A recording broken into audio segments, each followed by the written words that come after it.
So now let's start learning about the independent t-test. And again, we are going to start with a checklist. Oh, before I do that, I think it's really, really important that you read your chapter on the the one sample t-test, the single sample t-test, because there are more examples in the book where we talk about constants being zero. Now, I will just say one thing about this, but you really, again, should read the chapter. When would we ever do a single sample t-test when the constant is zero? Basically, it's when you have two sets of scores, all right? And those two sets of scores belong to the same people. And you want to know whether scores have changed or different from, like time A and time B. All right, or condition A and condition B. But importantly, it is the same group of people. So what you could do is take those two sets of scores, subtract them, so now you have a difference between time A and time B, or condition A and condition B. And if there really is no change between the two sets of scores, we should get zero, right? This is what we talked about when we looked at confidence intervals. And we said, well, we can subtract the two sets of scores, and if the zero is anywhere in the confidence interval around the mean difference scores, then we're going to say that, well, there's probably no change. There's probably no difference because zero is in the interval. Well, this is very, very similar, except we're not looking at confidence intervals. We're going to subtract the two sets of scores. So if you were in condition A and in condition B, we're going to subtract your two scores, and we're going to get a difference score. We're going to do that for every single person in our study. And then we're going to calculate the mean difference. And then we're going to take that sample mean, x bar. Remember, x bar is representing the mean difference between condition A and condition B. And we're going to use a one sample t-test and compare that mean, x bar, to a constant. And this time, what should the constant be? Well, if there's no difference, no change between condition A and condition B, then we're going to look at x bar relative to zero. Zero becomes your constant. All right, so that would be a situation where the constant is zero.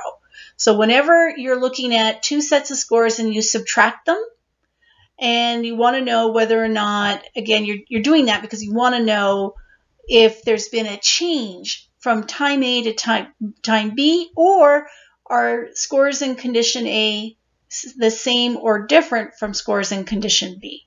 But the key is you have to subtract them, and another key is that the scores have to be from the same groups of people. All right, so moving on now to the independent t-test, the checklist. Number one, you have two samples or groups of participants from which you collected data on each participant. Okay, so this means that you have two separate groups. So whoever is in, group A is going to be different from the people who are in group B. But the first thing on this checklist that I want to highlight is the fact that you have two samples. Remember, T for two. The single sample t-test compared x bar to a constant. That's two things, right? X bar versus a constant. With the independent t-test, you're going to see in a second, we are comparing two x bars.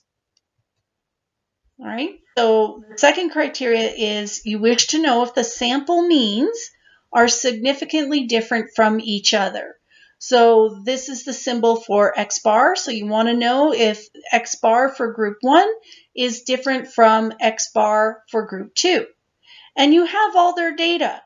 All right, you have 2 samples from which you have collected data on each participant. So you have all the data that belongs to X bar 1 and all the data, all the scores that belong to X bar 2. You want to compare them to know if they are significantly different from each other, and this will tell you whether or not you have a treatment effect. So when I say statistically different, another way of saying that is you want to know if they are significantly different. Okay, so I use statistically and significantly interchangeably. Number 3, you are not looking for, what is this? The R word. You are not looking for the R word between scores, right? You are looking for differences. All right, so we'll get back to that, looking for differences. The participants in group 1, this is number 4, the participants in group 1 are not the same people who are in group 2. Now, recall that when your independent variable is such that the people in each level, remember that term? Level is a group or category of the independent variable. So whenever we have different people in each level or different people in each group, we say that the independent variable is between subjects. You need to remember that definition. Between subjects means different people in each level of the IV. And number 5, the participants have not been paired or matched. Now I will be explaining what this means later. So for now, all you have to know is, well, whatever this is, it has not been done.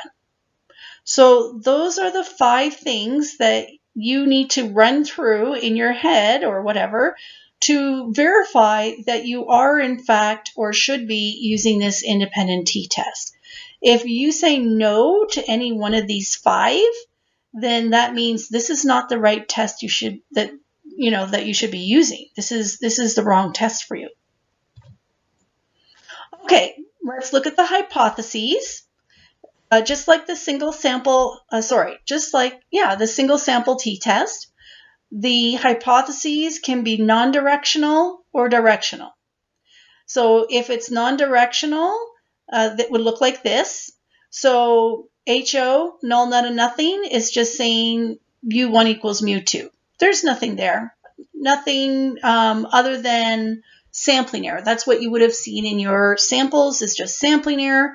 So if we were to test the entire population, sampling error goes away and you're left with nothing. HA says mu1 is not equal to mu2, that there is something over and above sampling error.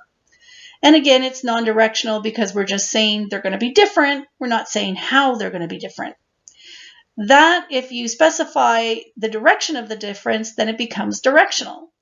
And if you have a directional hypothesis, which could look like this or like this, but if it's directional and you have literature to support your hypothesis, your HA, then you can, if you want, do a one-tailed test. You don't have to, though, but you can. All right? If you don't satisfy that criteria, however, then you are forced to do a two-tailed test.